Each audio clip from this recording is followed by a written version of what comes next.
Hey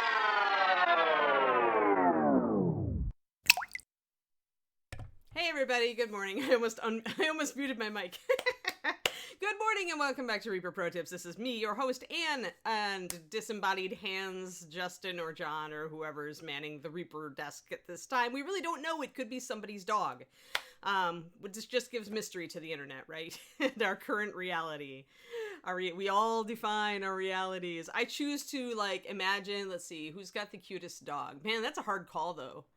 Like, both John and Justin have really cute dogs, but I kind of like Paul's dog, so maybe it's Paul's dog. I'll imagine Paul's dog manning the Reaper desk. So I haven't gotten off on that tangent. How is everybody? Yeah, okay, I'm good.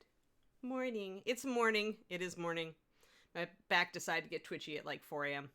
But other than that, I'm working on it. We can only improve, right? I will not.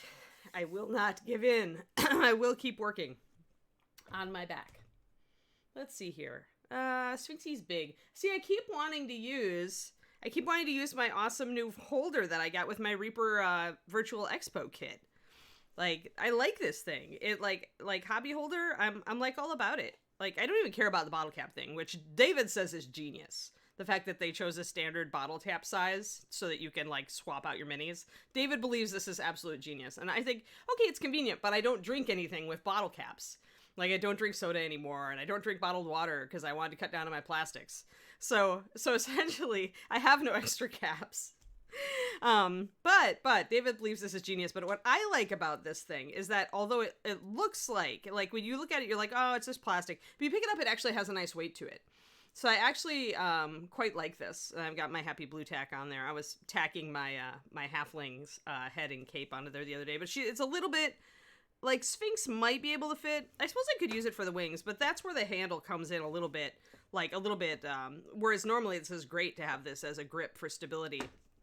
When you're trying to work on something that's flat, I could see how it would get in the way a little bit, but otherwise I really like these. So if you got your Reaper Virtual Expo hobby kit, or you could just go over and look at Hobby Holder, I like it. Like, it might become my new favored miniatures platform. Like, I might, not always reach for the blocks now. Although I certainly have like 100 of these blocks, so I have enough blocks for everybody. I have enough blocks for everybody.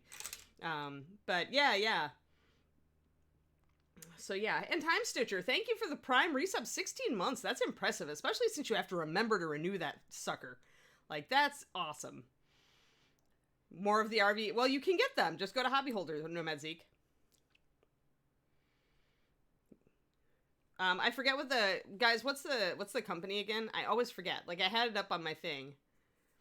But Game Envy, is that it? I think so. Yeah, Game Envy. That's what I thought. So if you want more of these, go over there, especially because they were all of the companies that give us stuff for ReaperCon and all of this stuff, they're hoping that, you guys will like their product. So if you go over and you vote with your dollars, then that's saying, that's a great thing. They also look on their website. They also have plinths. They have several examples in several different colors and woods, and you can essentially send them, the size you're looking for and get a quote, and they'll do a custom plinth for you. It's on their site. Which I think I'm all excited about that. I can't wait to have a project where I need a custom plinth and that I don't have one for, and maybe I'll just try one of theirs. Yeah, I'm not a cork fan, Sarduki, because sticky tack does not adhere to corks nearly as well as it adheres to wood or plastic. So for me, that's why I don't use more of this guy, my fancy schmancy wooden one with the little stand that it sits in. This is really comfortable to hold, and it's got a nice weight. But I need to, just tape over the cork, because after years of fighting with it, it's just, it's been relegated to the corner of my painting desk because the cork doesn't work for me. No, Crows and Bones, you can make puns. I mean, I'm kind of oblivious. They're kind of bouncing off of me today. I feel like I've just gotten through living with John Bono again. We all lived in a Reaper house together for a while, and you become pun immune when that man is around. Yeah. So if your husband is a teacher. So yeah, I don't drink soda or any of that stuff anymore. I'm Carrie Michael. So I'd have to really look to see what in our household might have a cap like this. I wonder if our olive oil might fit. We certainly go through enough of that. We should just buy stock in extra virgin olive oil in this household. because I make my own salad dressings, and that means you go through a ton of it. Normally, that's what companies do, Francis. They either donate or they give it to us at a very low price, so that we can put together the package. I'm not sure what the terms were, but since it's advertising for them, a lot of companies will give us product like Dark Sword. Whenever you see a Dark Sword promotional mini, Jim has just pretty much set us up with that in exchange for the advertising. So companies like this, I like to support. I like to tell you guys to support, because they're like seeing companies that do that for another company's con are companies that have the expansive mindset, the mindset that says there is enough money for all of us, and the better another mini company does, the better we do, right? And so that all-inclusive, we're in this together thing is something that Reaper has had since the earliest days I was hired on, and it's something I think still is one of Reaper's greatest strengths. That they don't say there is only Reaper, that they say, hey, there's other companies out there doing awesome products, and we can work with them, right, and promote them, and it's not a threat to us. Like, it's a huge difference from when I was working with certain other miniatures companies, GW. So, I believe in supporting companies like that. So, yes, overall, I haven't even played with my new Lightbox yet, and I want to set up my new paint platform. But I need to clear some space, because right now, Princess Unikitty's, Cloud Palace is back there. I have to move Princess Unikitty's Cloud Palace in order to get set up a paint holder on my desk. I'm not sure how I'm going to feel about that, guys. Princess Unikitty is, my mascot. My hero, in fact. I have the Lego of it. So that's how I got it. Princess Unikitty will go, are her feet stuck to the Lego? That's always bad. Well, I have Business Kitty, too. Because Princess Unikitty is my hero. So, numbers, business. Is it working? All right, now, you've all seen how flighty my brain is today, so let's go off on tangents and paint some Sphinx wings. I'm going to do the undersides today. I'm going to block them in. We are going to use kind of an off-white. We're going to probably use our biscotti color that we used on this side, because, yeah, Ty, I'm like, wee, squirrel! Yeah, I mean, Reaper's a good company. There's a reason that I've worked for them for so long. Very, very long. I really have to, at this point, I have to cling to this job until I hit 20 years. I think the longest I worked for anybody prior to this was 4 years. So I've already, completely, hey, Bryce, completely nixed or eclipsed all my previous job tenures. All right, let's see here. To build our light feather color, we need bleached linen and our shadow color. So we'll need our shadow color for the outside of the wing anyway. So let's just build that. Rich leather, brown liner, and russet brown.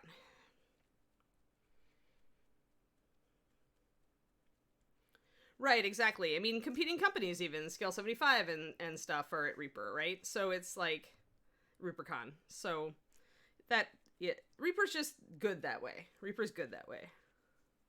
There's opportunity enough in this industry for everybody. And everybody does a slightly different thing, a slightly different way. Bombshell also at ReaperCon, stuff like that. Companies that are technically our competitors, but we still are cool with them being at our con, because entry level miniatures drug is entry level. If somebody doesn't love our stuff, but they love Bombshells, then they're still gonna get into the hobby, and maybe they'll come back around and use our paint, or come around and like our miniatures later on. So they're not Reaper. We produced them for Talon Games, right? I think. Yeah, I always forget what John's company is named. We produced them for Talon for that Kickstarter, but we do not, Cav is not a Reaper company anymore. It's not a Reaper property anymore, and it's run by a separate company. So we do not, it's just like you can't order secret weapon paints from our store either, Valandar. It's very different from a licensing deal. Yeah, okay, this is very different from a licensing deal, okay? So there's two different things, right? So Pathfinder gave us the swatches and also the ability to license their name, put it on the paint, and sell it, because they didn't want to deal with having all this paint inventory that they had to work with, right? That's not something that they were into. They wanted a paint line, but they didn't want to carry. It's like Zazzle, right? It's like you can order t-shirts from Zazzle and mail them out yourself, or you can have Zazzle handle everything, right? So that's like contracting. in miniatures. It's like AD&D license being with Ralpartha ages ago, right? They had the right to use the name and the monsters, but they sold the product themselves. Whereas otherwise, it's like, well, hey, you're a miniatures company. Will you produce miniatures for me? And I'll just take care of all the packaging and sales. Okay, well, that's totally different.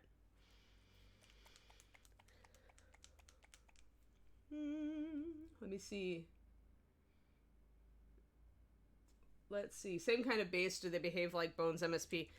Yeah, I mean, we're using our paint technology. They are licensing our paint technology and mixing ability to create paint. So they are fully compatible with Bones MSP. I'm not going to hand you anything else than that because that's not one of my rights. But they work fine with MSP Bones. Any similarities you notice are your own. But I don't generally, I'm not able to answer questions about products we license to other companies or products we produce for other companies other than to say, yes, we worked with that company. I don't like to go any more than that. Other than to endorse the Secret Weapon Rust colors because they are really cool. Yeah, they are special, Punish to Woo. They are different. Like, I'm mixing, okay, well, as you can see, I'm using one as a regular paint to mix into this to get a certain color. However, they're also generally chemically different. They're fundamentally chemically different from all the rest of the paint in our lines. They use a completely different base with a completely different chemical makeup. It is a more fluid base out of the bottle. That doesn't mean we've added water. That just means that the paint itself is naturally just a little more runny. And what that enables you to do is to just thin it a tiny bit and still get good thin lines with it because they are meant for lining. But they also, that little bit of transparency and fluidity also makes them great washes. So a lot of people will start out their Bones models, if they're working with the white or light gray Bones, they will put a brown liner over the whole thing to outline all the details so they can see them a little bit better at the beginning of the paint. And in that way, they can also serve as a primer, a first coat. Nope, they're not even blocked in because I wasn't concerned with them. But that's okay. We're about to work on it. I like to focus, Crowley. I like to really focus on one thing at a time on a big model like this because Sphinxie is pretty big. For models that I paint, as far as, she's got a lot of moving parts. She has a lot of different surfaces. She's got NMM and jewelry. She's got skin. She's got feathers. She's got fur. Like, she's all over the place, right? So for me, I like to focus when I'm trying to figure out, especially when I was refining the pattern on the wings here, I really wanted to focus on it and not be distracted by anything else. Yeah, if you're looking at lining or in building like a nice wash, they are very good for that. But they also are good as colors in their own right. Ooh, they especially blue liner, which is a blue black that I just love. I love just adding white to it, and it makes this amazing, beautiful blue gray. I use that all the freaking time. So I use it to highlight black a lot. That blue gray that I mix, and yeah, it's just good. I use gray liner when I'm working with NMM often, steel NMM. Because it's more fluid, so it's a little bit more transparent. It's more easy to blend. And in steel NMM, you have to blend from almost black up to pure white in a very small area. So having a paint that's a little bit more transparent and can work with you on that is really valuable. So I don't use pure black for NMM steel. I use gray liner, which is kind of a faded t-shirt black. And then brown liner and blue liner are my other two go-tos. We do make other liner colors, and they are like good for various things. I just don't use those as frequently. Red liner is a nice color, especially if you're doing really dark shadows on like auburn hair. So that's something to think about, but hey, that's what I'm here for. And like I said, I can go off on tangents today. I'm very tangential Anne. There we go. Tangential. That's a hard word. Who made up that word? Seriously.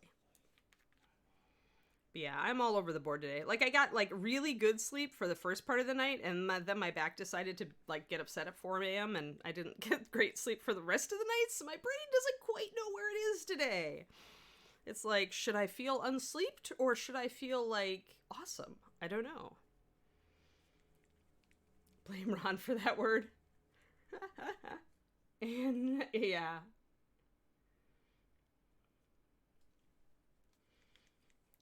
Oh yeah, ooh, I made all the Reaper paints, so I know all the stuff. All the things, all the stuff. I have done it. I did it. I made it. You can blame me.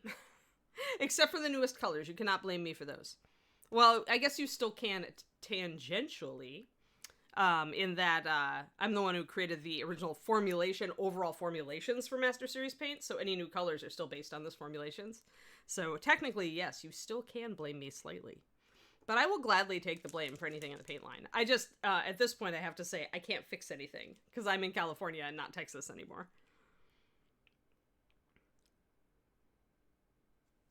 Alright, I'm going to throw some water in these suckers. Grab my mixing brush, because I've been trying to stop abusing my other brushes. I really need to clean that Da Vinci. I should get my brush cleaner out. Actually, I should, and I should show you guys the bottle is, because it's the one I endorse. Where is it? Oh my god, David has a giant bottle of this. Like, how much? Really? Why would you ever need this much? Like, this much? Like, it's huge. It's a huge. Winsor & Newton, brush cleaner and restorer. Apparently, David has an industrial size. Like, he believes in the industrial size of this. Oh, and I dropped, there we go. But anyway, I'm going to leave this out so I remember to use it on my brush. Boop. Yeah, I'm also the one who trains Sadie. Yes. Okay, so then I want to add a brush full of our shadow color to this. To get kind of a taupey, kind of a little bit of a gray in it. It's almost like a coffee. It's not quite warm enough to be coffee. It's got a little bit too much black in it because of the liner that's in the other color. But that's this color, kind of a biscotti. And then our birdie, hold on. Getting the birdie. African. Eagle. African Harrier Hawk. And the color we want is there. So that is actually warmer than this. Although this is part of the gray here is just because it's in shadow. But that gives us an idea of how the colors are. And look at those beautiful little, like, patterns, guys. Like, whoever took this photo was using a super high-speed camera. And then you've got these little lines on the outside of these feathers. Like, if you can find a high-res photo like this for birds, it's worth it in spades. We're definitely going black on the trailing flight feathers. Trains dogs, paint mixers, painters. Yes, all of the above. Yeah, I was just thinking about my next dog, like, just yesterday. I'm kind of, like, keeping an eye on the Shiloh Shepherd litters. And the Kiri great-grandchildren. So yeah, so we've got this kind of thing. Now, this fine of a feather pattern may not be doable on what we're painting.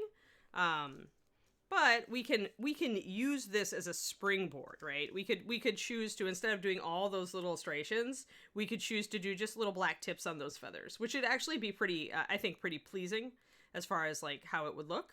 So I think we'll work into that. I actually feel like I might mix up some of this color, but even a little bit more gray to kind of match this bird a little bit better. Yeah, I mean, this is a wonderful high-res photo, especially considering they caught it in flight, right? Although he's probably just like kind of like, you know, drafting, just kind of like hovering on a draft when they got it. But it is a beautiful photo, and it really shows you the wings.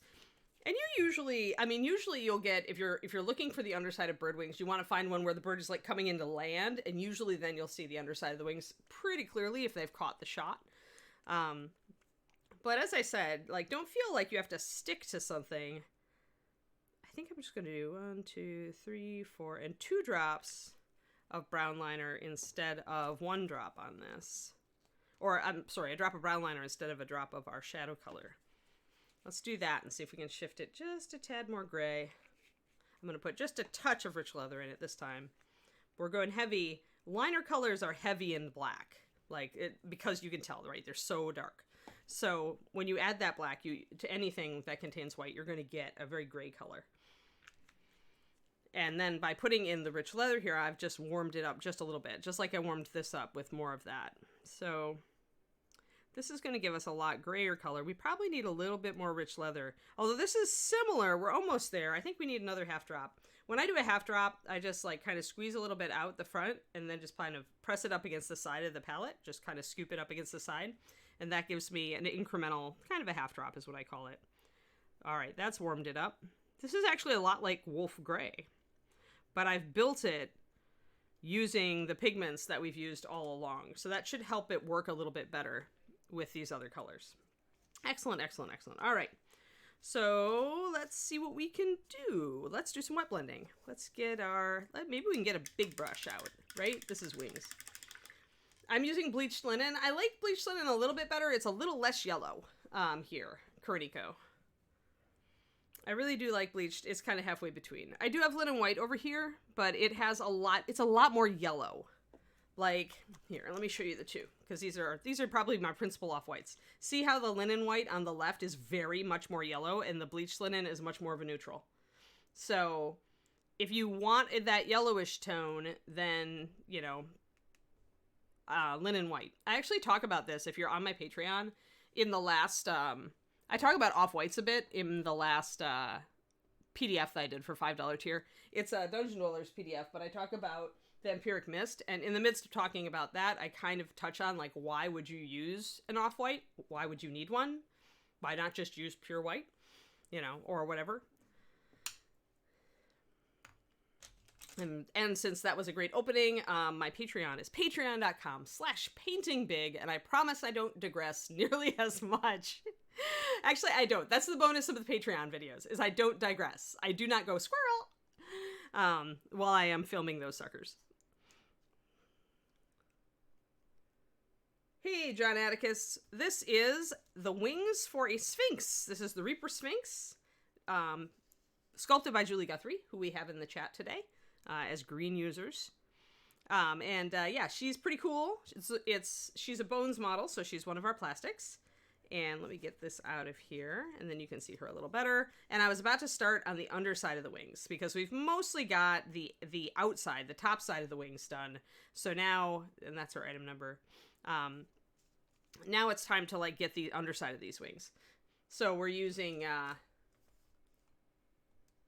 oh, good! Yay! Yay, Fubeka! I'm so glad you joined. So you're one of those people that I sent, either I sent you an email, or if you joined last night, then I haven't probably gotten to you sending you an email yet. But that's what I love to hear. Like, that's absolutely what I love to hear, is somebody joins the Patreon and goes, oh, my painting got better. Like, that is why I teach. You have now become, like, the perfect example of why I do this. I really love to see people get excited about what they can do by seeing rapid improvement. It means I'm teaching well. I love it. Thank you. Hold on. I'm going to, here's our birdie, that we are doing again for the people who just joined. So this is I actually based this entire color scheme on this bird, the African Harrier Hawk, and this is the underside of the wings. So it's kind of more gray. I'm still going to keep it a little warmer because Sphinx has a lot of warm colors. We're going to use a lot of that color, but we are going to add in a little bit of gray, and then we're going to do dark around the edges. So without further ado, let's flip. Let's get a quick base coat down. Now with textured surfaces like this, and this includes scales, it includes fur. If you just want to get the general colors down fast, do some wet blending. So right now I've got this gray, and then I've got this biscotti color, and I can lay quite a bit of paint down with this big flat brush. So it makes it very fast. And we can essentially just blend these two in pretty seamlessly out to where we want them. And then I can take a little bit of this, although this is a little bit finer, because I want this edge to kind of flip, right, when it goes over to the dark. So I can use a little bit of my shadow color with the edge of this brush and kind of bring it up, blend it up into this upper edge. I'll just use the, kind of just using the edge of my brush, if you see here what I'm doing. Just gently, so I don't have to switch brushes. So I'm just taking in just a little bit on that side of the brush and doing this blend along the edge. And then if I want to, here, once I've got that kind of line there, that's more like what we've got over here, I can grab my good brush, grab some of this shadow color, and just blend that in. Like, grab some of my dark color. I'll do a lot of wet blending on this usually, because the edge of the wing is somewhere that people don't usually look at, right? But you want it to have a logical transition. So you just kind of figure it out here. Just kind of get a nice transition going over there. Just so we don't have like a sharp flip from light to dark on the edge. There we go. All right. And it's okay if you get a little bit of that dark bleeding over into this side as well. Makes sense, right? Some birds might have a sharp demarcation here, but mostly I think it's the top feathers kind of folding over onto the bottom feathers a bit. So we're going to just blend this. Blend that little bit of brown up around the edge so it kind of suggests that it's going that way. Since I've applied a lot of paint with my flat, it's staying wet, which is very useful for blending. So let's get some of this gray. Actually, I need a thicker brush. Don't use a really thin brush like this for wet blending. Like this razor tipped thing that I've got. You actually want a blunter brush. So you can even use a brush that's kind of beat up like my Escoda, which is really kind of my mixing brush at this point. But it still keeps a decent tip, but it's much fatter. So for this, if I'm going to do some blending, it actually pays a little bit better to have a slightly broader brush without that narrow tip. Because the narrow tip, when I'm wet blending, you're going to notice I use a lot of sideways strokes. See this, guys? I'm not doing this. I'm using the side of my brush a lot. So since I'm doing that, I want a thicker brush. If you use the side of your brush to do blends, quick blends, a lot, you want a thicker brush. At that point, you might want to use what Derek Schubert uses, which is the Winsor Newton Series 7 miniature. It doesn't say miniature because it's for miniatures. It says miniature because it's actually got a shorter bristle but wider. So it's much more of a wedge-shaped brush, which if you're using the side a lot, this is very useful because you need that to hold up. If you saw a second ago when I was trying to use this super razor tip to do a side brush, it kept bending. It didn't pull the paint. The brush actually, kind of bent. So you want something that's thicker so that you can pull the paint along and smear it together effectively. Otherwise, you're not going to get a really good blend with this sideways stroke. So then we're going to bring this in. We've still got pretty wet paint up here, so I can kind of blend these two together. And you also don't have to be perfect when you're doing this edge wet blending because you're going to be highlighting and probably putting in some texture, and that's all going to distract from any rough blending you do. So you don't need to be perfect. You just need to kind of get that transition. Get that transition so that it's there. There. Excellent. I'll come back out with this creamy color.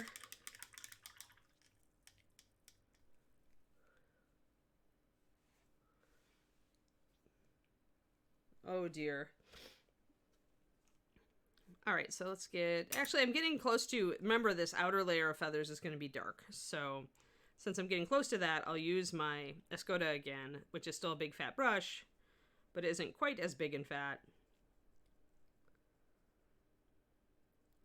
I will, not that I really need, you don't really need to be precise here, obviously, because you're going to be painting over this area anyway. So if you get a little bit on these feathers, it doesn't matter. But I want to be able to kind of push. This is also something like pushing this and breaking the tip is something that I would only use my mixing brush for. But, I mean, it's valid. When you're base coating and you're trying to get the paint up into these recesses and the feathers. Also, I've got this blend going on, so I need to pay attention to blending this gray into my creamy outer area. It's a little bit subtle and you guys can't see it on camera very well, but for me, it's I'm really seeing the difference between the gray moving into the very warm color here. So I'm going to actually bring in some of this gray, more of it down. Just a little bit of difference in the color of our Sphinxie today. And if you ever see little bubbles, like when you use a big stiff brush like this with thinner paint, you're going to see all these little bubbles. And I've got some bubbles here. Let me see the little bubbles. Bubble, bubble, bubble. So, ta-da! Bubbles are gone. Just blow on it. Just give it a short, sharp puff of air. That will break all the bubbles and you won't have a problem. All right, so that's set, and then we need an outer layer, and I'm going to start with my brown, even though I know I'm going to go really dark with it, but I kind of want a little bit of an echo of the top side of the wings. I don't want it to be totally different, So on these top side of the wings, remember we started with that brown and then we added some black to it to kind of blend out, and we used it to make more drama. So we're going to do that here too. We're going to start with our dark shadow brown, which is 4 rich leather, 1 brown liner, and 1 russet brown. And we're going to go out from there. Well, yeah, blowing the bubbles. How else do you pop them? Here, I'm going to back up because you guys can't see. Here we go. Sometimes the easiest explanation is indeed the correct one, Estero. And you'll only, like, notice when I'm using a softer brush, by the way, there's no bubbles. This is a sable. Whereas when I was using a Taklon, this is a synthetic. These orange bristles, or sometimes they're white, are plastic. This is a very stiff brush, and it will make bubbles because it's so stiff. You're essentially creating more friction as you go across the surface. So all paints contain surfactants to bind them together, and those surfactants are what makes the suds in soap. So essentially, you're getting soap bubbles, mini little soap bubbles on your paint job. If you use a stiff brush when you're using thinner paint, it's just going to happen. Which is why I usually prefer to use softer brushes. One of many reasons. You also will get a more solid base coat and have the paint adhere to the model better with a softer brush. Generally, if you're using thinner paint. If you really are having trouble with paint adhering to bones, like, go full strength. Don't thin your paint. Just go for it. Usually, Reaper paint is fluid enough. It's not super thick. You're not really gonna fill in details unless you really leave globs of it sitting around. But you should, with most colors, I think almost all colors, you should be able to use it straight out of the pot for your first, or straight out of the bottle rather, for your first layer. So Francis, like, you could try that. Like, if you're really having trouble getting the paint to stick to your model, just go to use a softer brush and go to full strength. Don't thin it. I mean, there are times I've done that. For some reason I don't know, sometimes some Bones models just seem to want to repel the paint a little bit more. Not this one. Obviously, I've had no problem using really thin paint on Sphinx. No, it doesn't. That's not Shadow Raven. That's not. It's the other chemicals in soap that loosen the bonds with paint. Surfactants are a binder. So they tie different elements of a chemical solution together, and they keep them there. And there are different surfactants for different chemicals because some surfactants like glob on better to certain particles than others. So let's try the softer brush now to get this wet blend. I won't be able to do it as fast because I'm not carrying as much, since my brush isn't as big and it's not carrying as much paint. I'm getting a little bit of bubbles, so it just shows that over a highly textured surface like this with thinner paint, you're going to get some micro bubbles. But unlike with the other brush, I can just gently brush over them and they disappear.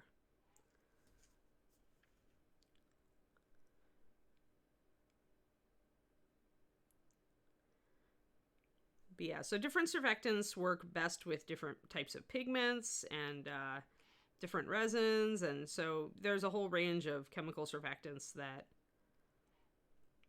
work best with different things, which is sometimes why different paints mixed together might not work great together. Could be the surfactant used with the formulation in the first paint is not the best for the other paint, and vice versa. If it's true for one, it's true for both. So you may, in general though, that said, almost all current hobby paints are made with so close to the same stuff that you shouldn't have a problem. Like, I can mix MSP with Scale 75 tube paint, I can mix it with Vallejo, I can mix it with Games Workshop, there's no problem.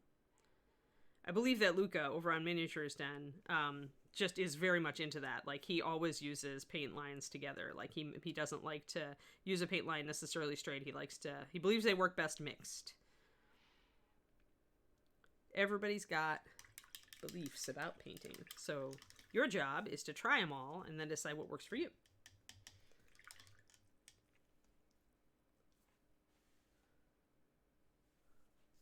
Well, they're tiny bubbles, right? Like these tiny, tiny little bubbles.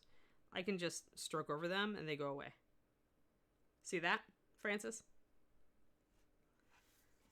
So as I go, if I see bubbles, I'm going to just go back over them gently with my brush. And I'm using such a gentle dabbing motion right now. I'm not stroking hard. Notice that. That's key for making paint adhere to bones, by the way. If you're just washing them and you're not priming them, use more paint and dab it gently onto the surface. Don't scrape it. That's why I said your synthetic brush could be part of it, because since the brush is a mixture, I think you said it's a hybrid of sable and synthetic hairs, but it still has a harder bristle because of those synthetic hairs. So that could be it. It could be just use thicker paint or use more paint. No, Tamiya is, yes, exactly, Ultra Squid. That's what I always tell people. If a paint brand has its own special thinner, then it's not going to play well with other paints. It means it's not quite a pure water-soluble paint. It's some sort of weird hybrid thing. I actually shied away from Tamiya for that reason. Like, their clears are really cool if you're doing stained glass effects, but I hate that they're not like a straight-up paint, like a straight-up water-soluble paint. I don't want to buy your special thinner to use it. I want to be able to use water with the paint. It says it's acrylic. What gives? You know? I just always, like, kind of raise my eyebrows at that. It seems like poor marketing. And surely, and they do not have a major stake in, you know, the modeling market over here, although it's probably different in, like, Japan, where they're from. But I'm not sure if they get more adhesion that way. They might be using some specialized mix where they feel like they get a better adhesion or transparency with certain colors. I don't know. Never really looked into it because the clears are the only ones, the Tamiya colors that I've ever used. So now I'm going to take my brush and just kind of brush over and blend these two together. If you've got enough paint on the model and it takes a little while to dry, you can just take your brush after you rinse it out. It's still a little bit damp. You just brush over that edge and blend it right in. Blending is easier than you think. And it is pretty darn arid out here in this environment like today. So I don't have a real high humidity. It's not raining or anything.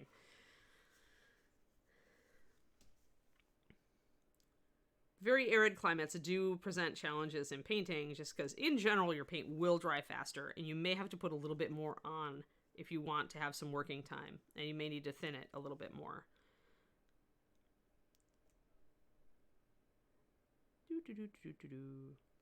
And you know, I've got still wet paint here along the edge, so it's blending.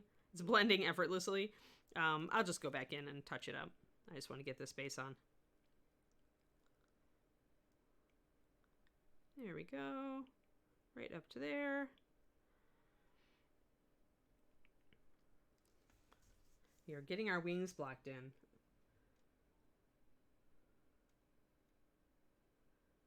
Do you have all the liners? Do you have russet brown? Do you have ruddy leather? Do you have rich leather?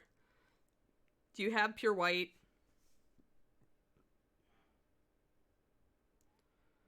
Do you have tan skin? 9044. The single must-buy skin tone, in my opinion. Rosy skin is a close second.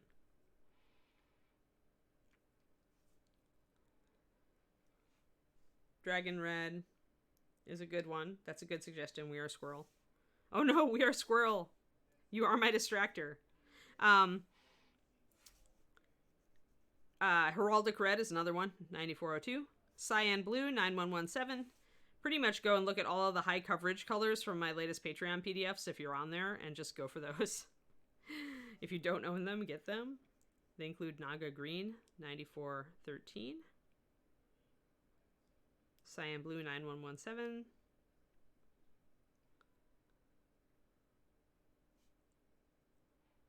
There we go. Kind of get this. So we're getting some creep. A little bit of wet creep that we're getting some lines where it's kind of like seeping up into the cracks here. That's not a big deal. I just want to get this all down. I can always touch that up. I have the color, so it's all right. Miyabi, if you order a certain amount from Reaper Miniatures online, you'd get a free mini with your order. They have a selection usually. 4 minutes till stretch break. All right, well, we're waiting for that to mostly dry, so I should do the edge here. Remember, we got our edge blending to deal with because we don't want that necessarily. I want it to look nicer. So I'm going to put down another layer of my gray because it's dried. And then I'm going to grab a little bit of my dark mix and kind of blend the two on this edge. So again, nobody's really going to be looking at the edge of your wings, so you don't have to be terribly clean about this, but you do generally not want like this hard color turnover.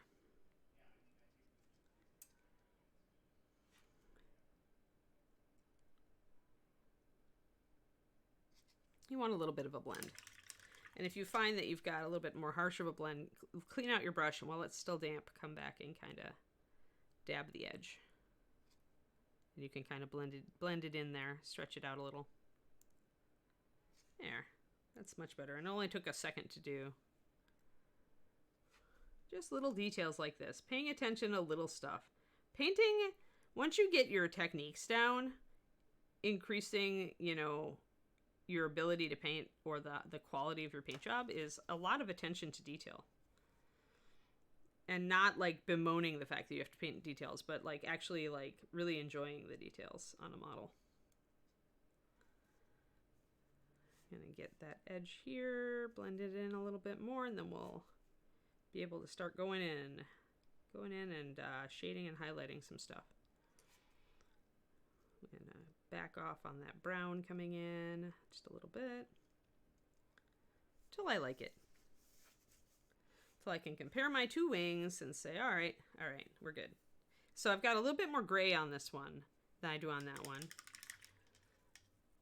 And I might want to darken that down a little bit. Might want to bring that gray in a little bit more here so that I get a little bit more of it. But again, once I add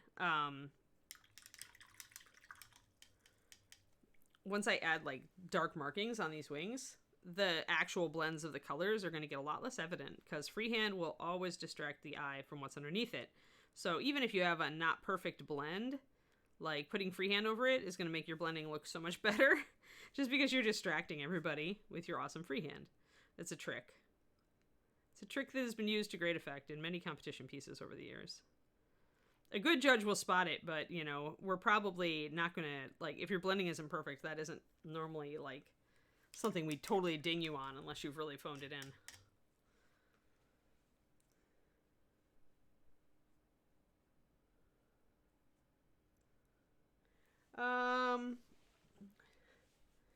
Yeah, I think I actually talked about Crows and Bones. I think I actually talked about some substitutions for I did the Dusky Skin Triad for sure. And Volcano Brown is actually, I can say that on stream. Hold on. Where is it? Do I still have it here? I may have removed it from my standard list because I wasn't using it a lot. Oh no. There it is. All right, so closest thing to Volcano Brown. Right here. If you love Volcano Brown, try Nut. And Volcano is just a little bit lighter, so if you want to just add like a tiny bit of like linen white or something in here, I think you'll get close. But this is the weird, one of the Bones weird browns, and it is a purpley brown like Volcano is. It's just a bit darker. So essentially adding like taking 4 or 5 drops of this and then maybe dropping in 1 drop of say linen white 9061 should get you close to Volcano and give it better coverage as well. Whenever you add white to a color, you will increase its coverage. So that's my recommendation. Crows and Bones. Do not underestimate the power of Nut Brown. Many people overlook it when they look at colors in the Bones line. But you shouldn't. All of those weird browns are actually useful. Believe it or not. Yeah, it's not good for everything Liquid Nebula because it is kind of muted and it is a weird purpley hue. So I find it a little less useful if I'm looking for warm browns. Obviously, that's my Rich Leather is my go-to, but I do a lot of warm browns. So if you like to do a lot of more muted color schemes, then you are going to be happier with Nut Brown. If you used to use a ton of Volcano or Ashen Brown, Nut Brown is your baby. Just add white. You will not be disappointed. Oh dear. All right, it's time, guys. It's time for the stretch break. Stand up if you have been standing or sitting at your position, or lying down in your position For more than a half hour, please stand up and stretch with us. We're going to put our arms over our heads. And stretch. Arch your back.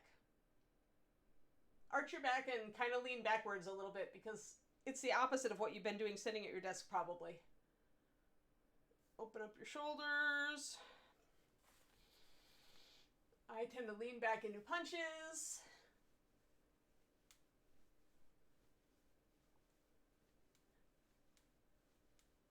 To get my blood moving, because, you know, you've been sitting for ages, so, right? So maybe you're cold or you're just, like, feeling really sedentary or getting sleepy, so doing, like, some punches or something that gets your blood moving is a good idea. I'm going to go do some cat-cows, which is a yoga move. It's my favorite yoga move because it stretches out the spine, and my spine needs all the help it can get. After years of painting and computer playing.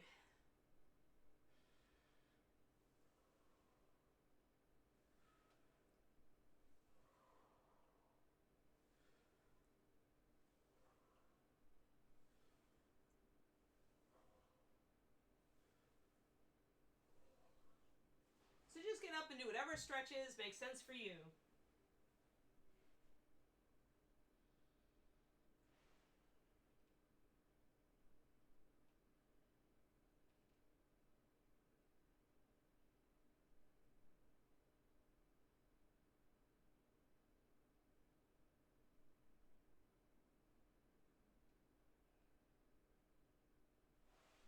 And if you've been tensed up, try to relax.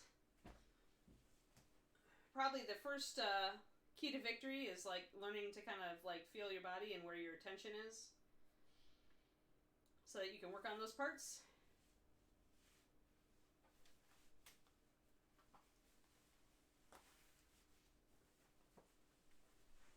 Alrighty. Get our circulation, especially at this kneeling desk. Sometimes I feel like I'm losing some circulation in my feet. So getting up. Yeah, Trash, that just means you have to stretch more. Don't let your body dictate stuff. If your body had its way, we'd all just sit around forever eating bonbons. And we'd all weigh like 500 pounds. And we wouldn't be able to do anything useful. I like to do useful things. Actually, I think I'm about to start a new weight loss program. Not really changing my diet up, but just changing the way I eat. And seeing if I can do stuff. Adding exercises in the mornings actually dropped me a couple of pounds already. So, doing my yoga, my morning stretchies to make sure that I can be useful all day. And especially when I woke up with my back kind of out of line, I think my stretches are really necessary. Yeah, it is. Because the thing is, the sternum popping is totally normal, Nomad Zeke. Because think about it. All day we do this. All day we hunch forward, and our sternum is all bunched together. So when you stretch out your shoulders and you expand your chest, they call it opening your chest, you're going to get a pop there. I get a pop regularly, too, back here at the base of my neck because I'm doing this all the time. So when I lean back and relax my body, except for my, like, core, like, it'll pop that just because I've been sitting with it in one position for so long. So, yeah, perfectly normal. Don't worry about it. I get it all the time, too. Especially sometimes if you're doing your shouldered rotations. If you go forward and back, you know, and you probably want to just start slow if you've never done them. But that can pop all sorts of stuff. It sounds alarming. You think perhaps you have firecrackers. But yeah, all those moves are good if you paint a lot or you sit and write a lot or type a lot. You've got to remind the body how it should move, right?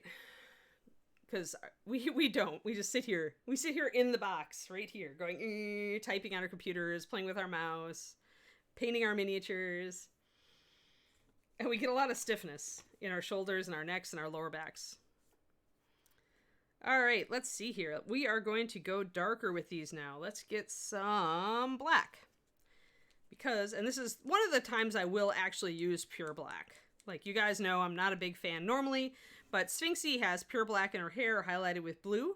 And so she's also going to have a pure black tail tip. So we did actually put pure black feathers, and we did some more markings, and put the blue in there to be more of a fantasy thing. So we will do the same here. We will actually still put maybe a couple of little blue markings on the underside of her wings too. Because remember, these wings are going to be kind of framing her, right? So when we look at her from the back, we're going to get that awesome pattern, which is great because it means we've given our viewers something to look at on the back of the model by doing this work on the back of the wings. So when they turn it around, they're going to be just as happy as when they are looking at her on the front. But we want these wings here not to be totally boring. Like, they still need to work with her. So we want to add some patterns and add some details to make them look cool. And right away you can see that it makes sense with her blue in her hair and her blue all over her jewelry to also put some blue markings on her feathers so that it makes that color kind of repeat around the model. So we're going to darken down these. We're going to add some black markings to feathers up here. Now, this is where we're going to start to kind of play with and depart from our photo reference.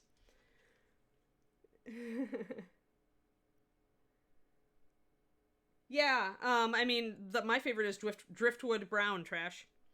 It's the highlight to Shield Brown. It's 9162, but I actually use Driftwood like a ton more than I use Shield. 9162. And I also, Driftwood is also amazing if you have Russet Brown, and you want to use this for kind of a muted brown leather, like a softer effect, not bright, not orangey. Mixing Driftwood with Russet is my favorite kind of neutral leather. All right, so this is our birdie, remember. We've got kind of an approximation of our birdie's wing. So if we look, we see that we should get some black markings up here where the small feathers end, and we start getting the longer feathers. And we can, and there's lots of little details here. We're not going to try to do that tiger striping, I don't think. I'm not certain how it would look on this wing. I may try a little bit of barring to see what the effect looks like. But yeah, I'm actually on the chat now. Don't worry. I was very distracted earlier. So we're gonna, now is when we take our pattern that we started with and we diverge from it. Because we're like, all right, now we've started out with a good basis, so our wing is going to look natural. And we are going to put in this little black barring along the outside row of these feathers, definitely. But after that, we're going to depart a bit because we want it to look good with Sphinx specifically, and we want it to look good with our composition. So we may add more bits of black. We may add a little bit of blue here and there. We're going to essentially experiment with it and see what we like. But I always say start with a photo reference, and you always should, but there comes a point where you shouldn't necessarily stick exactly to your photo reference. You could get a more interesting design if you kind of just use it as a jumping off point. So that's what we're going to do right now. And get my black all mixed up. My black is almost empty. There we go.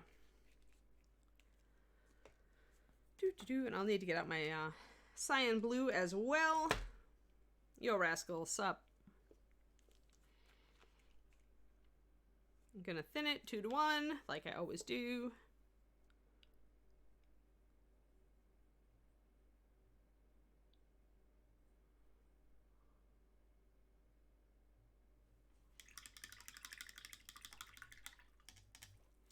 And now let's work on making these feathers look more like these feathers, but without all these little bars. Those are definitely, the bars here are definitely for the outside of the wing. We're going to make these a lot darker. We're going to do a lot less, like, kind of brown. We're going to start with the bottoms of the wings, I think. The bottoms of these flight feathers. Just like we did over here. And we've still got our brown mixed up, so we can blend them in if we want to do a blended effect, which I will, because I want a lot of this I want some of this warm brown to stay, right? Because Sphinxie is very warm. So if we hold this up to her, we want some of that brown to stay because it's in her skin tones, right? And it's in even her fur, her lion fur as a shadow. So given that, we want some of this medium brown, I think, to stay. I don't think I'm going to add any up here, so that means I need to keep it here. What I will do is take my black and kind of make the black go up further, but in line with where the center of this feather is, the quill. So again, we're going to be doing a bit of wet blending Although be careful when you've got pure black on your brush. It will adulterate whatever you mix it, whatever you drop it into. So if you want to keep that warm brown, you got to kind of rinse out your brush and then come back to blend it in a bit. And we will be coming back to, like, you know, put little bits of detail on some of the quills as well. I did a little bit more of that on this side. Technically, there is even more room for painting on these, because as you can see, I did do this highlight here, and I have not done that highlight on some of these other feathers, like getting the little parts of each feather. So that's something else that we need to do on these wings. So you can see, guys, by the way, like when I first started this, I was like, all right, this is not the quick and dirty way to do wings. This is the way you do wings if you want them to look really good, but it takes forever. So hopefully watching me paint these wings has given you guys insight into why most like top level painters do not do models with feathered wings. It's because they take forever to paint if you're painting them to a high standard. The quick and dirty way to do it, I did it with the Spirit Beast, and that's just using glazes, washes and glazes, and then a little bit of a final highlight. So there is a fast way to do and how to do wings, but it's not this. This is the, if you're going to enter this model in a competition and you want it to look good. Or if you just love this model and want it to look really, really good. I mean, it's not always necessary to have a competition mindset in order to want your models to look at the best they can. So I just like using competitions to push myself. So I'm going to kind of get this. And notice I am using my really narrow tipped brush here, which is part of why we need the black to be thinned down to 2:1, because if you're going to have your paint make those nice thin lines, they take forever to sculpt too. Yeah, I believe it, Julie. Especially because you have to build up the layers of feathers, right? So I imagine sculpting them is pretty brutal. Wings in general. I had a wings phobia for a long time because I had painted so many iterations of Sophie that it gave me wing PTSD. I was just like, I saw a wing and I just shuddered and I just didn't even want to touch it. I've gotten past that now. I still get a little bit of it with dragon wings and bat wings and stuff because it's just so hard to come up with new ways to kind of make patterns or make them more interesting. All right, so we're darkening down, bringing more of this rich brown in so that we keep some of it for Sphinx. But we are doing more or less a blend. You can see my blend is not perfect, but it is a serviceable blend. And since these wings face the front of the model, guys, we're going to have to do a good job on picking out all these highlights. Normally, if wings were kind of overturned, like if you were working on something like Swampy Dragon, where his wings are out to the sides and kind of cupped, and you can't really see the undersides, or even Gemstone Dragon, you don't have to spend as much time. You can get away with a nice blend, maybe you pick out a couple of details just a little bit. But when you're working on wings like these, which are front-facing and are going to be like seen when you look at the model from the front, you have to be ready to put a little bit more work into them. So really, these are very work-intensive wings because you see them clearly from the front, the primary viewing angle, and you also are going to see them, when you turn the model around, as you inevitably will. Like, those are the two viewing angles that people look at models from. They look at the face and the front, and then they turn it around to see if they missed anything on the back. So we've let ourselves in for a... Yeah, I already did all the wet blend and setup on the inside of the wings, both of them, Pendrake. We were just talking about how these are actually the most demanding wings because you can see them clearly from both sides of the model. So that is the top side and that is the bottom side. And there's still more I can do. As I mentioned before, I didn't actually bring out all of these little quills with highlights, and I really need to. Like, I did all this, but I didn't do the dark feathers. So I do need to go back and do that if I really want these all to come out. So, but first, I just really, at this point, I am more focused on blocking in all of this. That way, when I do come back with, say, a blue-white to do these little feather striations and highlights along the edge that I did over here, I'll be able to do it not just on all this, but I'll be able to flip it over and use those colors on the other side. I can get it all done at once. So it's a bit more efficient. But I'm liking this blend of black up to the warm brown quite a bit. I could use probably my, if I wanted to cover this surface faster, I would go away from my Raphael brush Let's take the Escoda, the old beat up Escoda. Thanks, Real Master. I'm glad you like them. I like them too. So this is my old beat up Escoda that doesn't have a great tip anymore, but it's broader. And that means that when I'm doing fast blending, and especially now when I don't, like here I can see the quill running down the middle of each feather, but out here I can't. So since I don't have to be that precise with my brush strokes accordingly, I can just kind of make the blends on these feathers. That means I can move to a brush with less precision and more of a fat tip. But that fat tip allows us to blend a lot faster. So I can lay down my black, rinse out my brush, grab some brown, and come back in with that blend. Curate up the feather to the top. So that's much faster now if I'm just working with, in fact, I could do the other way also. I could start out with my brown, probably makes a little more sense, and then grab black and come in from the bottom. And just get that darker color, that fade going on here. The black is really strong, so you may notice that it takes over the brown if you bring it up too far. Just keep an eye on that. If your black looks like it's having too much of an influence further up the feather, rinse out your brush and go back in with your brown. Keep it in line with what you originally wanted it to look like, because our black is really strong and it will take over.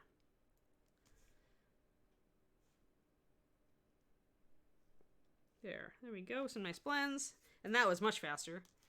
We will keep going. We're going to darken all of these feathers, unlike the ones on the other side. This is based on a real wing rascal. Did you ever see the reference photo? Like, this is actually based on a real bird wing. Where is my reference photo? The reference photo for the back of the wing is that.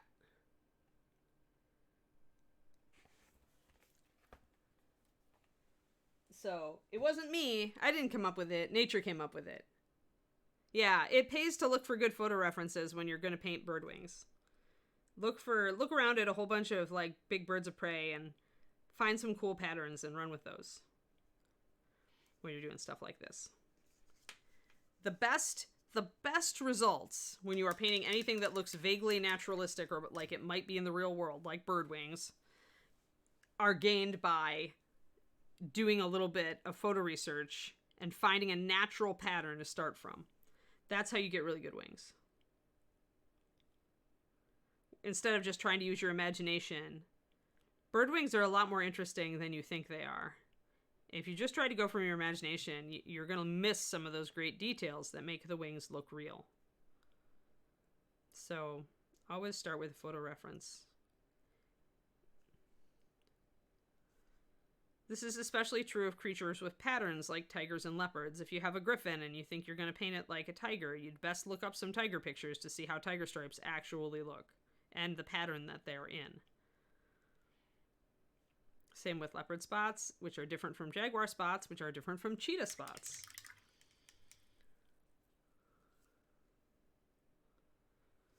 And this is actually, the bird that I chose for this is actually in the right, because it's an African harrier hawk, it's actually in the right geography for Sphinx too. Like if she was really based on a local bird, this is a local bird from parts of Egypt and Africa. So that's cool too. I like that as a little extra touch, that the bird we used is one that actually fits her implied geography. I think they're technically up into Europe as well. Up into parts of Europe.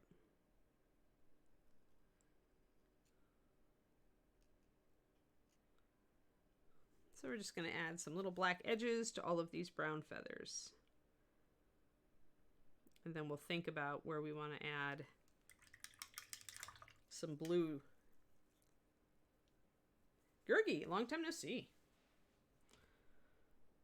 Or perhaps long time no chat. I haven't seen you chatting much. Sometimes people are here, but they are just not able to engage. Because they are busy.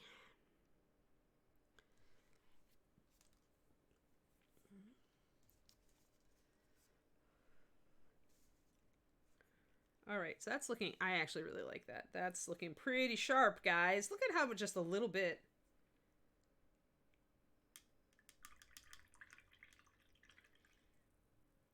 Yeah, African Harrier Hawk. So look at how much of a difference that makes now. Just that little bit of work. Just that little bit of work, adding that blend on the outer feathers. Look at how much more finished the wing looks. And that's all we did. We didn't do anything else. So every little bit of time and effort that you put in on something like this is usually going to help it. Just going to tighten it up just that much more. So I'm going to add a little water to my paint because it has been a while and it is evaporating just a little bit. Add a little bit to my black as well. My black is doing pretty well, but when I hydrate one of my paints, I tend to hydrate them all. That way I don't have to worry about it. I can take just a couple minutes and add a drop of water to the ones that I can see are drying out. And then add just like a damp brush, like just a bit of water to the ones where they may be a little fresher, but they're still evaporating. They're just not quite there yet. And in this way, I make sure that pretty much all my paints stay good for hours if I was going to sit here for hours.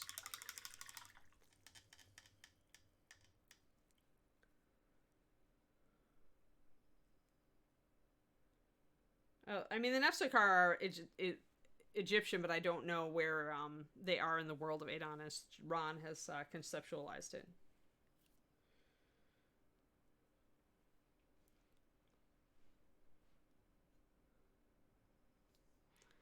I saw somebody here. Okay, so California is a little bit weird. I like it because I also am weird. But the other day I saw a guy taking his parrot for a walk. He was carrying a bag, a takeout bag in one hand. So he had just gone to get food from somewhere. And he was carrying his parrot on the other hand. So he had taken his parrot for a walk to go pick up dinner and then was walking home. It's just things I never saw in Texas, okay? So I'm making lists. It was pretty cool. I'm like, dude, I could see that. Especially if you have a loud bird that gets lonely when you're not there, that maybe gets noisy. If you live in an apartment, you would totally take your bird for a walk when you went out to get dinner so that they wouldn't fuss when you were out. So I could totally see it. Birds do tend to be loud. I have learned that.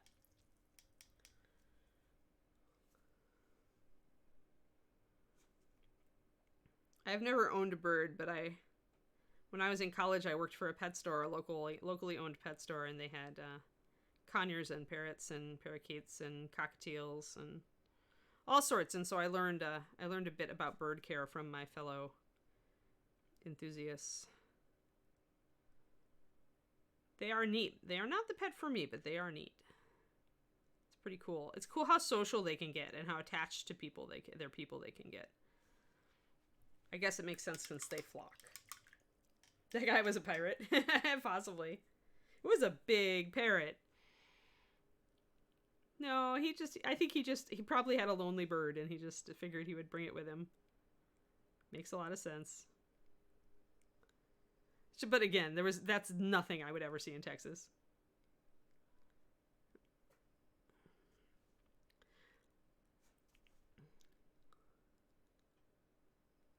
There's also a lot more people like exercising outdoors, like real exercising, like doing Tai Chi or yoga or Pilates or you name it, or cross training, than I noticed in Texas. And I mean, yeah, Texas, the summer tries to kill you, but the spring is actually really nice. But I would see people taking walks, but I never saw people like actually doing their exercise routines outside like I do here.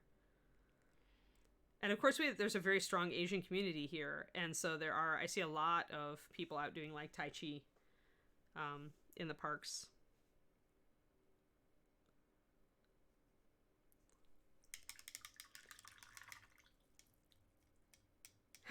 I see there are several cats that go to the park that get taken for walks. Yeah. Yeah, when you have an outdoor cat, a cat that's used to outdoors, it can be hard. It's true with dogs too. Like if you get a rescue dog that was used to being tied out outside all the time, or just being shoved outdoors all day when the owners were at work, that can also be a thing. The dog isn't comfortable really indoors and really needs outside time.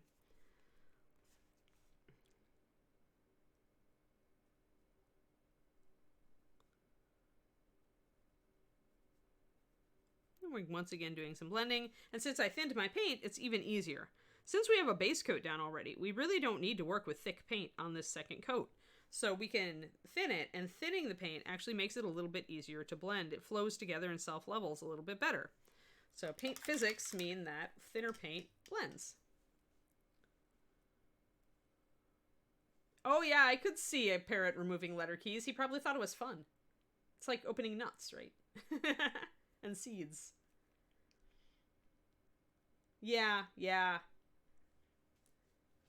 Yeah, the parrot got super upset and lonely. Yeah, I could totally see that. I mean, they're really social.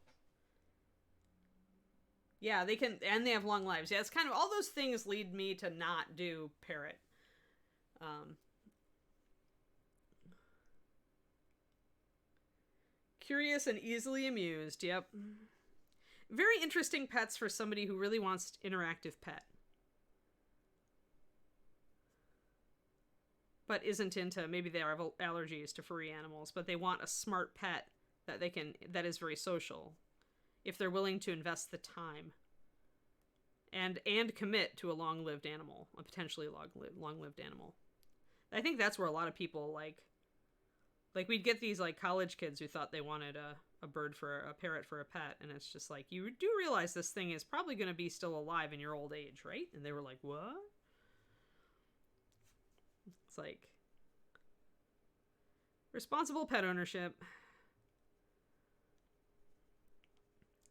All right, now my black is thinned, so it's not quite as dark as it was. I may need to put another coat on if I want it to be really solid. And now we're getting to that point where we've got the quills here as well. So I'm going to get these blended in, and then I'm going to switch to a brush that has tighter control.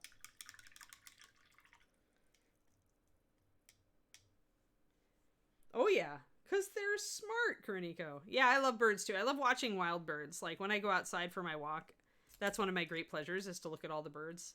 Because they have a pretty good collection of birds here. Now, Texas has really cool birds, too, because in Texas we get those awesome swallows that can hover right above the pavement, like on heat drafts, with the really long tails, the insect eaters. I love swallows. But here we have all sorts of interesting littler birds. And we get the standards, too. We get, like, I saw a cardinal yesterday, and I've seen robins around, which I grew up with in Wisconsin. The robins were ubiquitous. But we also get hummingbirds, which I love. Love, love, love. Still thinking about getting hummingbird flowers for our patio. Although it would mean we'd have to dodge bees, so I'd have to put it away from the table. Because bees like hummingbird flowers also. And I don't want the bees to get angry when we come and spend time outdoors.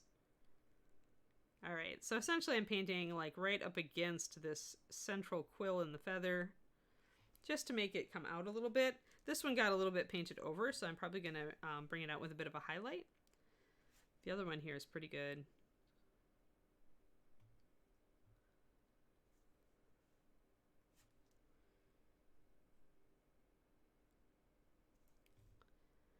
Yeah, I love birds, but I don't think I'd have one for a pet, knowing what I know about them. I like furry animals, I'm afraid. Oh, yeah.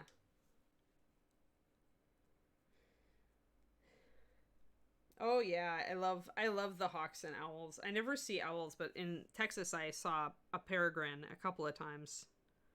They have a lot of red tails and chicken hawks. But I saw a peregrine falcon just twice when I lived in Texas.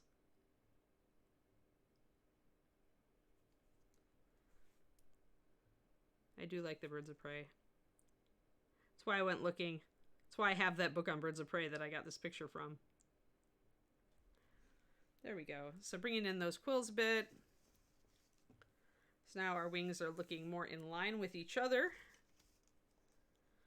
So we're getting that kind of figured out. I think I might do a black bar. Remember, there's a little black bar on the bottom of these guys. But I don't think I'm going to go rounded like it is on the bird. I think I'm going to go chevron because I've kind of been doing kind of this chevron pattern over here. So I think I'm going to do an inverted. I'm going to try an inverted stripe. So let's see. Let's do this one. So let's try to figure out where we want it. We want it near the bottom, I think. So something like that. And I probably need to carry some black up the side of this quill if I'm going to do that. And I'm just using like really thin paint to kind of sketch this in because I don't know if I'm going to like it yet. And you usually have to sketch it in on a few feathers to get an idea if you like the pattern. The other way to do this is not to do that chevron so much as to do the scalloped edge like it is on the bird. And maybe I will go for that. Having done a little bit there, maybe I do like that. You can go either way. We've got our color right here. So it's like I can block this out very easily because I was using a very thin layer. You don't want to go full strength with your black when you're trying to like try out patterns on something. You want to thin it down so it's really more of a dark gray and it just gives you a little bit of a hint of what the pattern will look like. And you usually will be able to figure out if you like it from that. And if you don't like it, it lets you very easily cover it over it without much. I mean, I'm just using really thin paint and I still almost covered it in one coat. So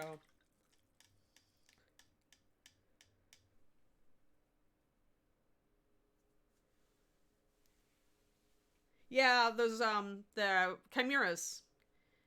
Chimeras. MPIT is correct. What happens is that two embryos in the womb go together, merge.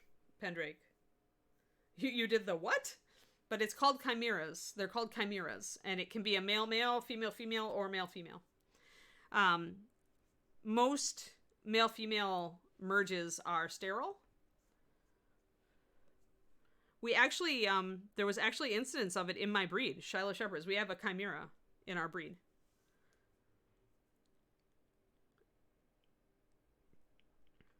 Which is really, really rare. And I think it was in Europe, and I think there's a German veterinary school that's kind of studying it, because it's really rare in dogs. It happens, but it's really rare.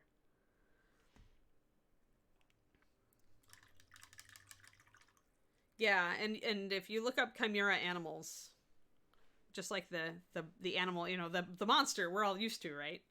Where it's just like parts stuck together. Yeah, well, it's, you know, you get some really interesting color patterns and it looks really odd. Yeah. All right. So I decided I liked kind of the scalloped look. So let's try this instead. Now I'm going to make that a little bit stronger. So this is more like what the actual bird has.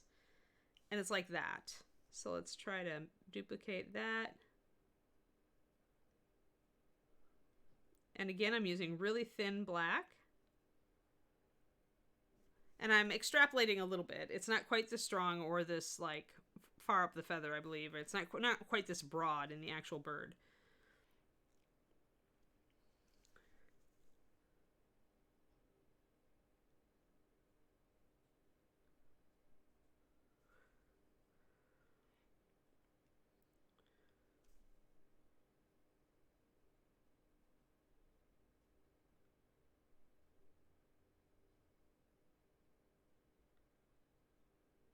There we go. So kind of scallopy thingies like that.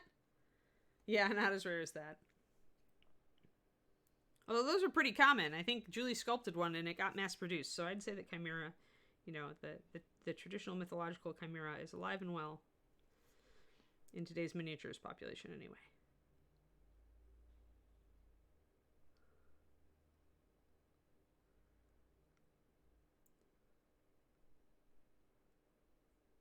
So again, you guys will notice I am keeping my brush strokes in the same direction as the feathers.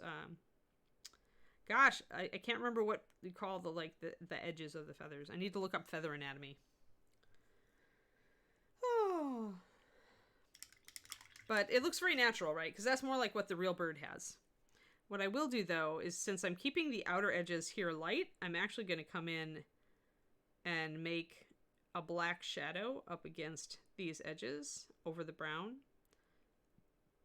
to make those edges be more tight. I'll essentially trim them by putting black up right under them. And then when we come in to highlight those edges, it'll be very, very tight. The way to tighten up details is to put a dark shadow right next to your light. That's how you make the eye really be able to crisp up all those details, really latch on to all those details. That's why lining works, guys. You're putting a dark shadow often next to, sometimes next to a shadow, but it's often next to a highlight as well. And that's why lining works, to bring out details. So here I'm doing kind of a blended lining because I'm blending it out a bit into the wing. And in fact, I'll take some black. And here I'm just at this point, I'm just free forming it. I'm like, what would look good? I don't care about my reference photo right now. I'm going to do some lining where the feathers overlap each other. And this is something I notice on birds in the wild a lot, is where the feathers overlap. The edge will catch the light, and then it'll fade down to dark, and then the edge will come up and catch the light again. I've been looking at a lot of the birds around me, the crows, and we have some splendid crows around here. Really big ones. Very glossy. It's interesting to look at black feathers and how they look in real life. Which really depends on the lighting a lot. So this will essentially bring out all of our feathers and allow them all to stand out a little bit more. Every time you do something like this, where you line or you shade up against a highlight, you bring out the details, like I said, and that's what makes something look finished. It looks crisp.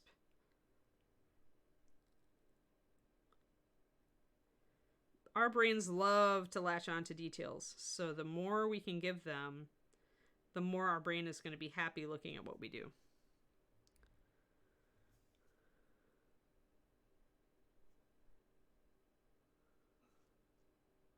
And this long, thin brush, as you can see, is really good at doing these little lines.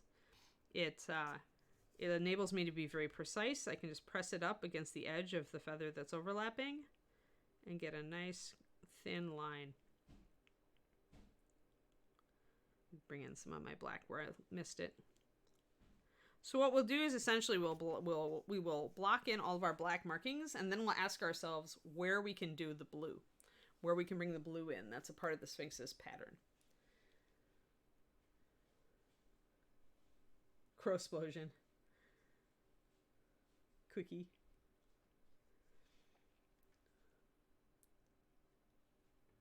Also lunch. Yes, exactly, like stage makeup. Yes, Raven. Bye.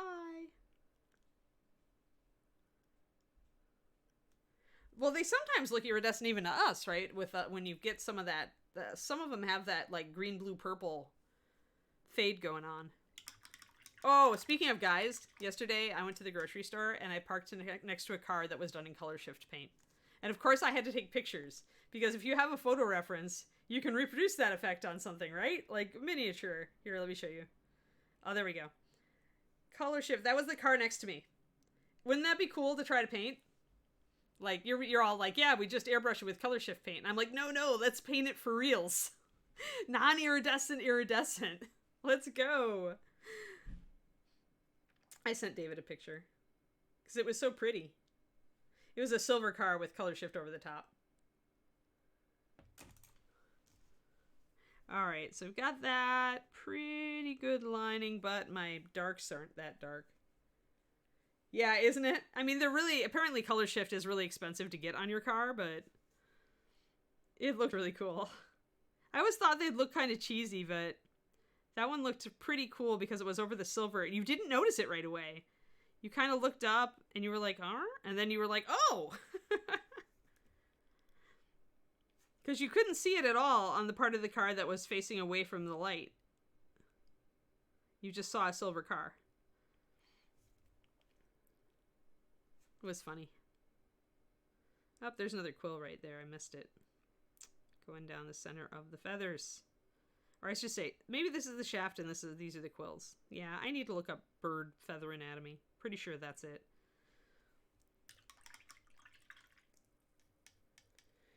It would be pain in the butt when I went splat. If I do it, like, I'll document it for Patreon or for something, but it's going to be arduous because blending.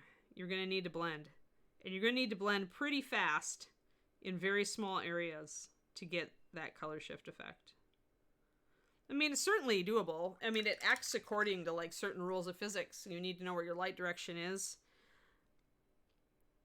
so that you can extrapolate how the light is hitting various surfaces, and you really have to pay attention to where the viewing angle is so that it looks right from front and back.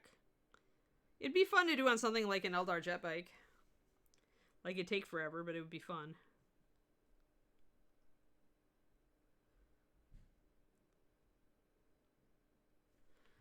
But you'd really have to decide how you were going to portray the light. That's where I think a lot of our, well, I've mentioned this before, but that's where I think a lot of our miniature painting here in America goes off the rails, is that people don't think enough about light sourcing, because we've not been, it's not something that we get taught right away when we're doing miniatures. Like, we kind of get that shoved off to, oh, that's more advanced, to go and tackle that later, right? I used to think the same thing. But lately I was shifting my mindset on that a lot, and I think that we kind of mess up our beginning painters these days by not teaching them light right away. Like, giving them easy mode where they don't really start thinking about it until later in their painting career, and then you have to reteach yourself how to think about the model. Like, that's what I've been going through, trying to really get a handle on, like, Sky, Earth, and MM and stuff like that. So I've come around to the fact that we should really teach, like, directed lighting and thinking about lighting a lot earlier in the mini painting process than we do right now here in America. Europe, they teach it, I think, a lot more effectively and a lot sooner. Maybe because they have a long, they've, you know, their fine arts tradition they're pretty proud of. Whereas over here, it's not as much.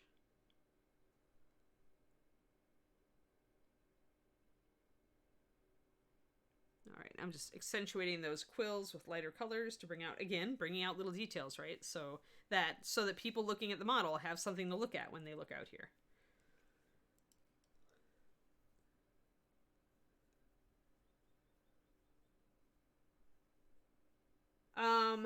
Like the paint job or the miniatures? The Nolzur's Marvelous Miniatures stuff that's just primed, I like their Beholder a lot, Rascal.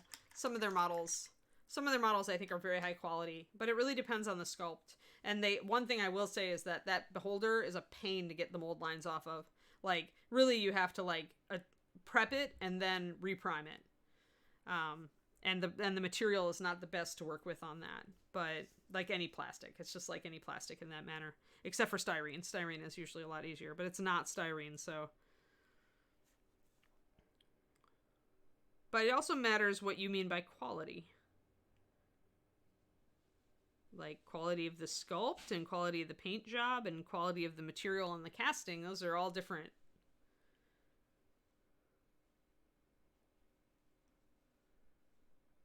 Oh, of the sculpt. Yeah, I'm not that familiar with anything except the Nolzurs, because the Nolzurs were good enough sculpts that they caught me right away, which should tell you something, because if I don't even know about if I don't remember the quality on those other lines, even though I know I've seen them in game stores, it usually means that they aren't, like, of a quality that they really attracted my attention, like, not of a quality that, like, some of, Reaper stuff tends to hit.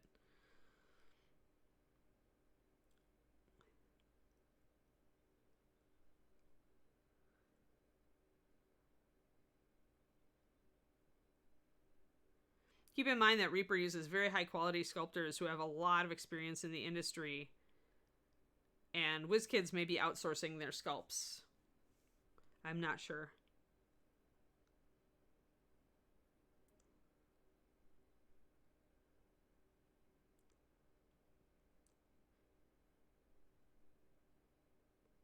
But Reaper works with some pretty top talent, so in order to get my attention, you have to be at least as good as Reaper.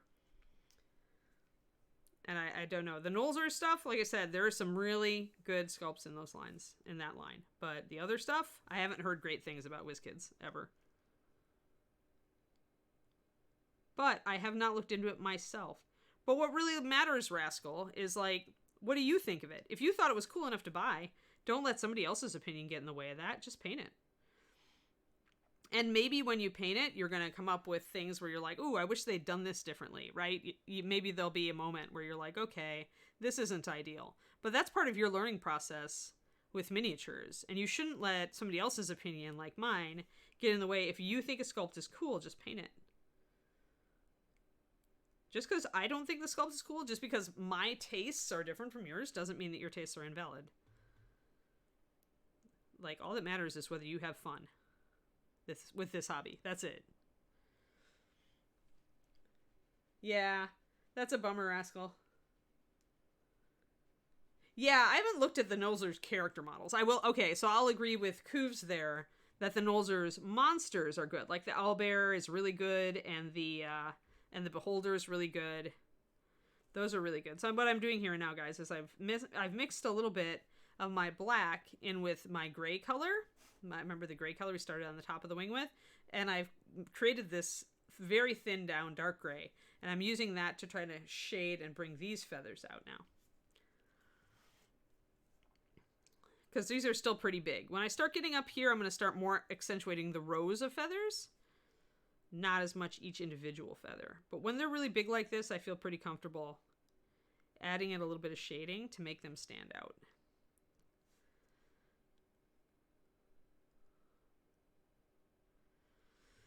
But yeah, I mean, I have really specific tastes in models these days. I really like European sculpts, a lot of sculpts of busts, and I like a very clean sculpt with very sharp details, like the Templar bust I've been working on my own stream.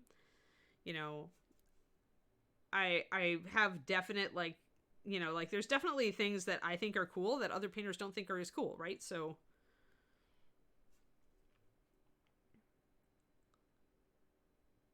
especially if you're relatively early in your painting journey, you should totally look at a bunch of different sculpts and paint a bunch of different sculpts. And, you know, if you notice that you're not enjoying a particular sculpt, kind of try to figure out why that is. Like maybe the detail is muddy, you know, or maybe, you know, the face isn't very, you know, like deeply sculpted, so it's hard to paint. Or, you know, try to determine why. Like, and this, of course, you guys know I do this all the time on this stream, is I try to tell you guys why. Not just that I don't like something, but why I don't like it, or why I do like something. I think that's important to have discussions about miniatures. And also to always, you know, somebody else may like X, Y, or Z. You know, I happen to actually like a lot of the newer Games Workshop sculpts. I know a lot of people don't agree with me on that. So, but I like them because they're very clean, they're very crisp, and if you do a top-level job on them, they reward that in general. Now, they also have some definite shortcomings from the 3D sculpting process, and they definitely do not, you know, do as well on things like fur as they could. But still, every sculpt, every line, everything's got a weakness, and everything's got strengths. Yes, the cleanup. I mentioned that earlier. Time Stitcher is the mold lines can be really painful. I have the Beholder, but I haven't put paint on it for a reason. Hey, it's after 11. I did start like a few minutes late, but this is now over an hour and a half, and my back's kind of jinky. I don't know about the game today, guys, on my personal stream, because my back was so bad last night. I really don't want to irritated, so we'll see how I feel this afternoon. I'll get on for something, and we'll see how I feel. Might just do a bit of painting on our D&D characters. We might, because we finished the one fight, might be able to do a little bit of role play, get up to the next fight, or something like that. I don't know. My jury is out because I'm trying to get better, and I'm kind of like troubleshooting as I go with my back. So now I'm just gonna keep going and doing this scallop pattern, and kind of like almost overlapping it.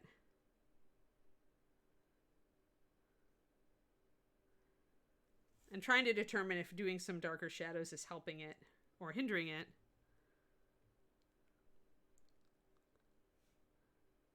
There. Well, it's interesting. So we'll have to continue with this and refine it, and figure out what I'm gonna do. If I'm gonna do another, like maybe suggest another little stripe up above it, maybe. because there were multiple stripes on some of the, there was a lot of striping on some feathers. So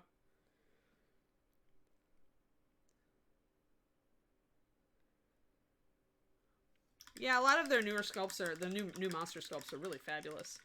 Dog bother.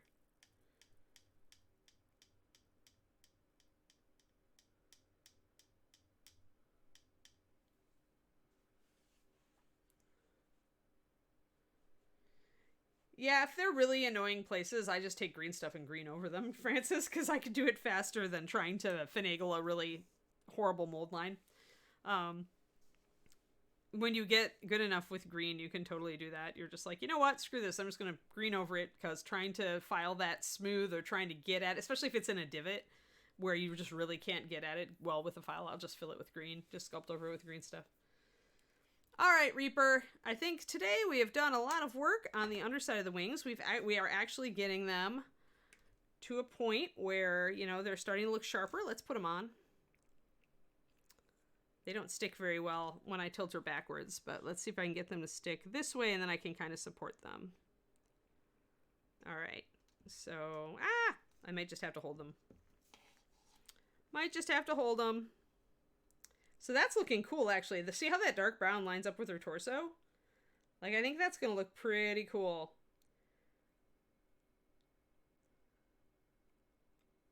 Yeah, we'll see, Pendrake, about the game. We'll see. I'm really going to base it on how I feel. So this is pretty cool. I'm liking this look. I might decide to add another band of brown up top, even though it doesn't exist on the actual wings. Part of me really wants another little bit of brown up near the top of the wings. So we'll see. We'll see. So yeah, so she's, as long as the wings look good on her, we'll be good. So yeah. There we go. So yeah, we worked on wings. We talked about wing patterns. We talked about which brushes you use, how you thin your paint, how to base coat, how to get rid of bubbles in your paint. And yeah, all that stuff, guys. So more progress on wings. So tomorrow, I think we finish Dancing Girl tomorrow. Like, I'll have to look at her base and see if I'm going to set up a base for her off screen. Or maybe if I want to do it on screen, I'm not sure. But Dancing Girl is really dangerously close to done. We'll do her eyeballs, and I think there's just a little bit of more gold and there's some highlights on the colors on the cloth on the back. So yeah, so Dancing Girl tomorrow, and then yeah, Dancing Girl will get replaced with Lisette as soon as we're done with her. So, all right, guys, do we have a raid, Reaper? And yeah, I'll be back at around 4:30 p.m. Central Time, USA. So in about 3 hours, a little more than 3 hours, on my own channel, twitch.tv/paintingbig. Normally we game today. We'll see how it all goes. All right, we're gonna raid Zambies. Yay, Zambies! All right, guys, have a fun, and I'll see you later. Or if barring that, I will see you tomorrow. All right.